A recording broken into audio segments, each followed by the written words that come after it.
s'alerter, partager ses solutions pour la sécurité des soins, travailler en équipe, travailler entre plusieurs équipes d'une même structure sont des piliers de la culture sécurité et d'une démarche d'organisation apprenante. L'objectif de ce séminaire, partageons vos expériences pour la sécurité des soins, a pour objectif de partager les leviers et les faiblesses des organisations en matière de culture sécurité et de solutions trouvées par les professionnels pour améliorer la sécurité des soins au plus près des patients et des usagers. Aussi, lors de cette matinée de partage d'expériences, Calirel Santé vous proposera l'accompagnement qu'il peut proposer en matière de mise en œuvre de la checklist sécurité du patient au bloc opératoire, du briefing, du débriefing, et plusieurs structures issues du secteur médico-social mais aussi du secteur sanitaire partageront leur vécu en matière d'implantation de ces démarches au niveau de leurs équipes. Ce séminaire sera aussi l'occasion de partager, de débattre autour de sujets tels que la checklist, de solutions, de leviers et plus globalement de culture sécurité.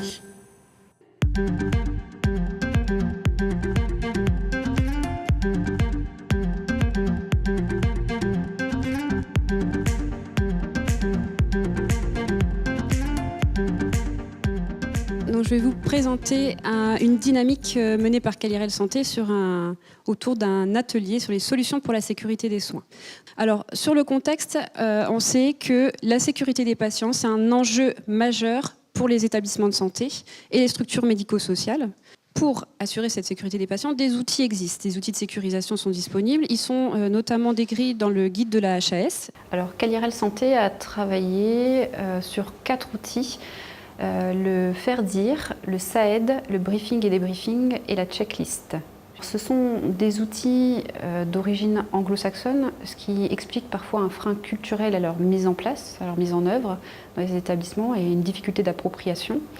Ça, c'est le premier frein. Ce qu'on observe également, c'est que dans la formation initiale des professionnels, nous abordons beaucoup les compétences techniques, mais peu les compétences non techniques. Donc on est peu sensibilisé aux problématiques d'organisation, de culture de sécurité et aux problématiques de communication entre professionnels, d'interaction les uns avec les autres. Et donc là, le Calirel propose, si besoin, d'accompagner les équipes et d'animer des séances de sensibilisation des professionnels. Alors l'accompagnement part d'une première étape autour d'un atelier qui peut se faire en intra-établissement ou entre établissements.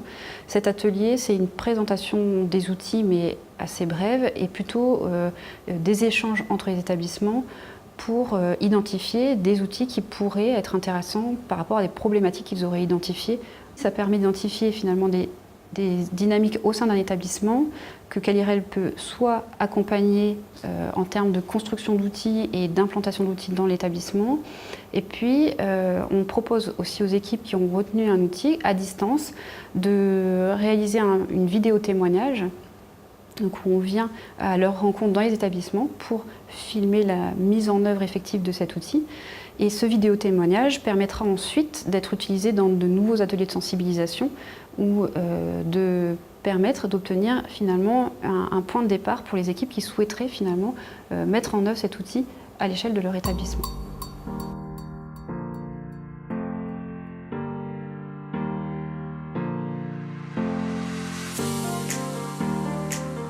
Donc on va vous parler aujourd'hui de notre expérience sur de la mise en œuvre des CREX dans notre établissement, qui est un établissement jeune, qui a ouvert en 2012. C'est un établissement post-cure psychiatrique qui accueille des patients, des lycéens de 15 à 25 ans, qui présentent des pathologies psychiatriques et qui sont très souvent déscolarisés. Notre établissement étant jeune et nos professionnels également, on a eu aucune résistance donc dans l'implication des professionnels dans les divers projets inhérents à la démarche qualité qu'on a pu proposer.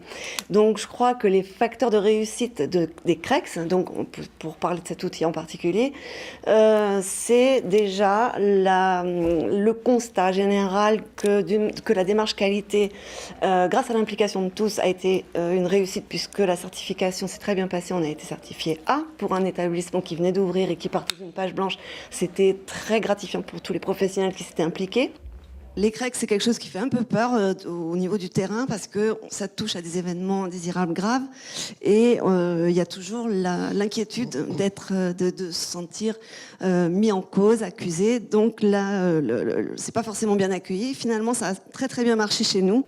Ça a été très déculpabilisant pour tout le monde de se rendre compte que finalement on peut auditer les pratiques professionnelles sans se sentir mis en cause quand il y a quelque chose à améliorer. Donc voilà, de là est née une certaine confiance dans tout ce qu'on a pu proposer en termes de démarche qualité et c'était porté fortement par la direction. On valide le CREX dans une instance qui s'appelle pour nous le COVIRIS, le Comité des vigilances et des risques, auquel tous les professionnels qui ont participé aux réunions de CREX dans les unités sont invités pour justement apporter leurs éléments et surtout pour voir ce qu'il en est fait. Ces actions d'amélioration, une fois qu'elles sont validées, elles intègrent notre PAX. Un des axes d'amélioration pour nos CREX, ce serait d'impliquer un peu plus l'éducation nationale qui, aujourd'hui, dans le cadre de notre concept spécifique soins-études, reste un peu à part, puisque la HAS ne concerne que le secteur sanitaire. Or, nous sommes un centre soins-études, donc on travaille main dans la main avec l'éducation nationale. Il faut qu'on arrive à les inclure d'une manière plus générale dans tout ce qu'on fait. Les premiers CREX, on a tâtonné, mais on s'est tout de suite rendu compte, en revanche, de l'intérêt en fait, de ce moyen d'analyse des événements indésirables et d'impliquer comme ça toutes les personnes ressources sur des sujets sensibles.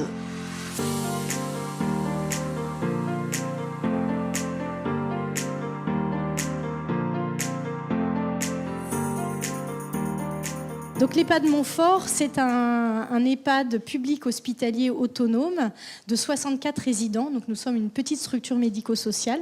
La cellule Cluedo, pour évoquer le sens, il y avait une idée de peut-être désacraliser, en tout cas enlever des peurs par rapport à tout ce fonctionnement, mettre un peu de ludique dedans. Et donc ça veut dire cellule locale, utilisant l'erreur dans une démarche optimiste. Voilà.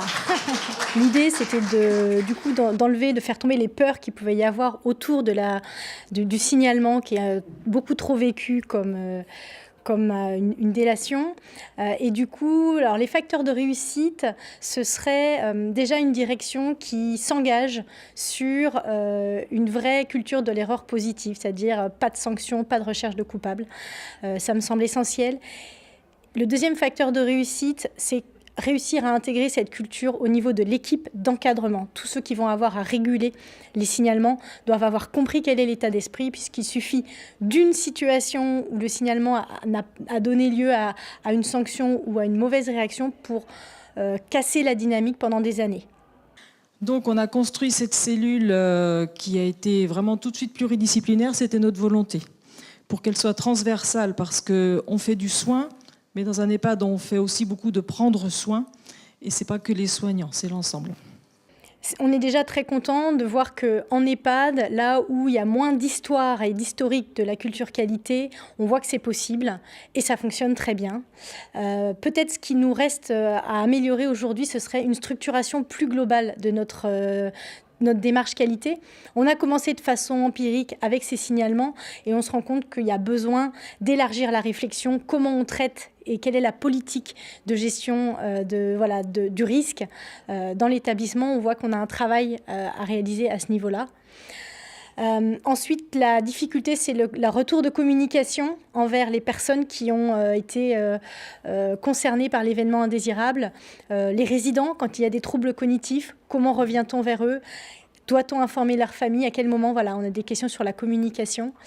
Une de nos particularités, c'est qu'on a associé au sein de la cellule une pluralité de métiers et notamment, on a même un cuisinier qui en fait partie et qui apporte son regard neuf sur les situations de soins.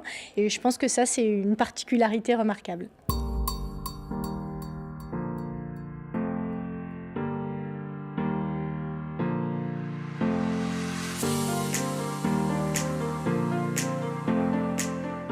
Alors, parmi les outils qui nous ont été présentés, les deux qu'on a plus particulièrement retenus sont la checklist et l'outil briefing-débriefing. Alors sur la checklist, on est parti en fait d'un outil qu'on utilise déjà et qu'on connaît, qui est la checklist bloc opératoire de la HAS, qui est obligatoire depuis 2010 par rapport aux démarches de certification. Donc l'objectif de cet outil, c'est d'abord un partage des informations, vérification croisée de critères, donc les critères qui sont jugés importants, critiques, avant, pendant et après une intervention chirurgicale. Alors la difficulté qu'on peut rencontrer lors de la réalisation de la checklist, c'est la présence de tous les acteurs au bon moment pour procéder au contrôle croisé et à l'échange des informations. Donc ce qu'on souhaiterait faire pour améliorer ce point, c'est de resensibiliser les acteurs avec notamment la possibilité de mettre en place une version théâtre un petit peu de la checklist, un peu sous la forme d'une salle d'intervention des erreurs. Le scénario, c'était qu'on avait notre patiente qui arrivait. Donc elle se faisait opérer sur le programme opératoire, c'était indiqué qu'elle venait pour un canal carpien côté droit. Et elle a son marquage de l'autre côté. On a eu des retours positifs, notamment quand la checklist a parfaitement joué son rôle et puis qu'elle a permis d'éviter des risques ou de les prévenir. Donc on essaie aussi de recommuniquer sur cet aspect-là pour signifier qu'une checklist réalisée convenablement avec tous les acteurs présents au bon moment permet de prévenir certains risques. Alors sur cet outil qu'on ne connaissait pas, on utilisait déjà une sorte de briefing dans le service ambulatoire où il y avait un point qui était fait quotidiennement sur les points de vigilance en fait, à avoir par rapport au programme de la journée. Donc ce qu'on a voulu mettre en place suite à la présentation de l'outil lors de l'atelier, c'est d'aller un petit peu plus loin, de structurer cet échange avec tout le monde, avec tous les acteurs pour renforcer la culture sécurité et puis le travail en équipe, et puis de mettre en place également le débriefing pour voir ce qui s'est bien passé par rapport aux risques qui avaient été identifiés, et puis éventuellement ce qui pouvait encore être amélioré. On a vu des expériences extrêmement intéressantes en montrant que c'est effectivement possible.